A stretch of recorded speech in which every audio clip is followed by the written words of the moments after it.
ये कहानी है जहाँ सुबह होते ही पूरे गांव में गोपाल के मसालेदार मटन की खुशबू फैल जाती है। ऋषिगंज अपने नाम से नहीं बल्कि गोपाल के मसालेदार मटन से जाना जाता है। गोपाल अपने पिताजी के पुराने ठेले पर हर रोज मसालेदार मटन बेचा करता था। बच्चे हों या बूढ़े, सभी उसके मटन के दीवाने थे। हर रोज की तरह गोपाल आज भी अपना ठेला लगाए खड़ा था। वहाँ अच्छी खासी भीड़ लगी हुई थी। तभी गांव के दो आदमी उसके पास आते हैं और कहते हैं, अरे गोपाल भैया, आपने ऐसा कौन सा जादू कर दिया है कि हर रोज आपके हाथ का मसालेदार मटन ना खाएं तो मन ही नहीं लगता। सही बात है गोपाल भैया, आज तो अपने मसालेदार मटन का राज बता ही दीजिए। अरे नहीं भैया, ये तो आप सबका मेरे प्रति प्यार है। आप सबको खुश देखकर मुझे बहुत आनंद मिलता है। अच्छा ठीक है गोपाल भैया, अब जरा फटाफट हमारे लिए एक प्लेट मसालेदार मटन लगा दीजिए। गोपाल दोनों को मटन परोस देता है। दोनों बड़े मजे से खाने लगते हैं। कुछ देर बाद अचानक गोपाल के ठेले से थोड़ी दूर एक चमचमाता हुआ नया ठेला आकर रुकता है। उस ठेले पर बड़े अक्षरों में लिखा था, मसालेदार मटन। उसका मालिक मुकेश था, शक्ल से शातिर और बोली से चालाक। ठेले की चमक दमक देखकर लोग उसकी ओर खिंचे चले आते और देखते ही देखते मुकेश का मसालेदार मटन सबको पसंद आने लगता। ये सब नज़ारा गोपाल अपने ठेले से देख रहा था। अगले दिन गोपाल के ठेले पर भीड़ तो थी, मगर पहले जैसी नहीं। बहुत से ग्राहक अब मुकेश के पास जाने लगे थे। धीरे धीरे दिन बीत गया। फिर एक दिन ऐसा आया कि गोपाल ठेला लगाए खड़ा था, लेकिन एक भी ग्राहक उसके पास नहीं आ रहा था। सारे के सारे ग्राहक मुकेश के ठेले पर ही उमड़ रहे थे। गोपाल को महसूस हुआ कि कुछ न कुछ गड़बड़ जरूर है। तभी वो रास्ते से गुजरते एक आदमी को रोककर कहता है, अरे भैया जरा रुकिए, आप सब लोग आजकल मेरे ठेले पर क्यों नहीं आ रहे? अरे गोपाल भैया, मन तो बहुत करता है आपके यहाँ मसालेदार मटन खाने का, लेकिन पता नहीं क्यों घूम फिरकर हम लोग मुकेश के ठेले पर ही चले जाते हैं। ये बात सुनकर गोपाल को गहरा शक हो जाता है। उसे लगने लगता है कि मुकेश अपने मटन में कुछ न कुछ गड़बड़ कर रहा है। इसी वजह से लोग ना चाहते हुए भी उसके ठेले की ओर खींचे चले जा रहे हैं। रात के 8 बजे का समय था। मुकेश हर रोज की तरह अपना सारा मटन बेचकर घर की ओर निकल पड़ता है, लेकिन आज गोपाल चुपचाप उसका पीछा कर रहा था, सच जानने के लिए। कुछ दूर चलने के बाद मुकेश इधर उधर अपने आगे पीछे देखने लगता है। फिर अचानक घर वाले रास्ते की बजाय पुराने कब्रिस्तान के रास्ते पर मुड़ जाता है। वो एक बड़े पीपल के पेड़ के नीचे जाकर रुकता है। ये सारा नज़ारा गोपाल दूर खड़े होकर देख रहा था। तभी मुकेश पेड़ की ओर देखकर धीमे स्वर में कहता है, ये लो तुम्हारा हिस्सा, और सुनो, मुझे कल और ज्यादा भीड़ चाहिए मेरे ठेले पर। तभी उस पीपल के पेड़ से एक डरावनी आवाज गूंजती है, मुकेश, जैसा तुम चाहते हो वैसा ही होगा। कल तुम्हारे ठेले पर पहले से भी ज्यादा भीड़ होगी। पर मुझे और खाना चाहिए। ये सुनते ही मुकेश जोर से कहता है, खाना? वो तो मैं तुम्हें पहले ही तुम्हारा हिस्सा दे चुका हूँ। और चाहिए? आज खाना, परसों पानी, फिर तुम्हारी नींद।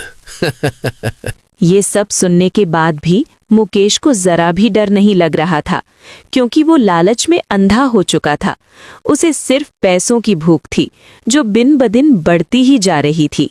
ये सारा नज़ारा गोपाल अपनी आंखों से देख रहा था।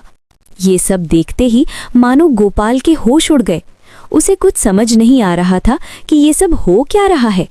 गोपाल भागकर तुरंत घर आ जाता है और अपनी पत्नी से कहता है, अरे हेमा, आज मैंने जो चीज देखी है उस पर मुझे अपनी आंखों पर भरोसा ही नहीं हो रहा। क्या ऐसा भी कुछ हो सकता है? क्या हो गया जी? पहले आप शांत हो जाइए। ऐसा क्या देख लिया आपने जो आप इतने डरे हुए हैं? तभी गोपाल अपने साथ हुई सारी बातें हेमा को बता देता है, मगर हेमा जोर जोर से हंसने लगती है और कहती है, कहीं आप नशा करके तो नहीं आए हैं? कैसी पागलों जैसी बातें कर रहे हैं, ऐसा थोड़ी होता है। मुझे पता था कि तुम मेरी बातों का भरोसा नहीं करोगी, इसलिए तुम्हें कहना ही बेकार है। इसी बात को लेकर दोनों में नोक-झोंक हो जाती है और दोनों एक दूसरे से नाराज होकर सो जाते हैं। हेमा तो कुछ ही देर में नींद में खो जाती है, मगर मानो गोपाल की तो जैसे नींद ही उड़ गई हो। वो मन ही मन सोचने लगता है, मुझे किसी भी तरह गांव वालों को बचाना होगा, वरना आगे चलकर सबको बहुत बड़ी परेशानी हो सकती है। अगला दिन होते ही गोपाल सुबह सुबह अपना मसालेदार मटन का ठेला लेकर निकल जाता है और रोज की तरह अपनी जगह पर आकर ठेला लगा देता है। मगर आज गांव में कुछ अजीब हो रहा था। सुबह के 10 बज चुके थे, लेकिन आज अभी तक मुकेश का ठेला नहीं आया था। न ही कोई लोग दिखाई दे रहे थे, मानो सब एक साथ गायब हो गए हों। अरे आज ऐसा क्या हो गया है कि मुकेश ने अपना ठेला नहीं लगाया और ऊपर से कोई भी गांव वाला दिखाई नहीं दे रहा। गोपाल तुरंत अपना ठेला छोड़कर भागते हुए घर आता है, लेकिन घर पहुंचकर देखता है कि वहां हेमा भी नहीं है। ये देखकर वो बहुत घबरा जाता है। तभी अचानक उसकी नींद खुल जाती है और उसे पता चलता है कि ये सब सिर्फ एक सपना था। तब गोपाल अपनी पत्नी हेमा को जगाकर कहता है, हेमा, मैं जरा सरपंच जी के घर होकर आता हूँ। मेरा जाना बहुत जरूरी है। तुम आराम करो, मैं जल्दी लौट आऊंगा। अरे जी, अभी रात के 3 बजे हैं, अभी क्यों जा रहे हो? कल सुबह मिल लेना। मगर गोपाल हेमा की एक भी नहीं सुनता। वो सीधे भागकर सरपंच जी के घर पहुंच जाता है और कहता है, सरपंच जी, मैं इस वक्त आपकी नींद खराब करने के लिए माफी चाहता हूँ, लेकिन क्या करूँ, हमारे गांव पर बहुत बड़ी मुसीबत आ गई है। क्यों गोपाल, ऐसा क्या हुआ? पहले तुम शांत हो जाओ, फिर बताओ। गोपाल सारी बातें विस्तार से सरपंच को बता देता है। तभी सरपंच कहते हैं, हाँ गोपाल, मुझे तुम्हारी बात पर भरोसा है। वो जो पुराना कब्रिस्तान के पास वाला पेड़ है, वो शापित है। वो लोगों की मनोकामनाएं पूरी करता है, लेकिन धीरे धीरे उनकी जान भी ले लेता है। पर अगर मुकेश ऐसा कुछ कर रहा है तो ये हमारे गांव के लिए बिल्कुल भी ठीक नहीं है। तुम चिंता मत करो, बस देखो कल मैं क्या करता हूं। इतना कहते ही सरपंच अपने घर चले जाते हैं और गोपाल भी अपने घर लौट आता है। सुबह होते ही हेमा गोपाल से पूछती है, क्या हुआ जी? कल रात आप सरपंच जी के घर गए थे ना, उन्होंने क्या कहा? हाँ हेमा, मैंने सरपंच जी को सब कुछ सच सच बता दिया। उन्होंने कहा है कि आज वो कुछ करेंगे, देखते हैं क्या होता है। इतना कहते ही गोपाल अपना ठेला लेकर सीधे अपनी जगह पर आ जाता है और रोज की तरह मसालेदार मटन बेचने लगता है। कुछ देर बाद वहां गांव के सबसे बुजुर्ग रामू काका आते हैं और गोपाल से कहते हैं, मुझे पता है बेटा, तुम किस चिंता में डूबे हुए हो और मेरे पास उसका इलाज भी है। अगर तुम चाहो तो मैं तुम्हारी मदद कर सकता हूँ। हाँ रामू काका, अगर आपके पास कोई भी उपाय है तो जरूर बताइए। तभी गांव के सरपंच जी गोपाल के ठेले पर आ जाते हैं। सरपंच जी रामू काका को देखकर कहते हैं, तू यहाँ क्या कर रहा है?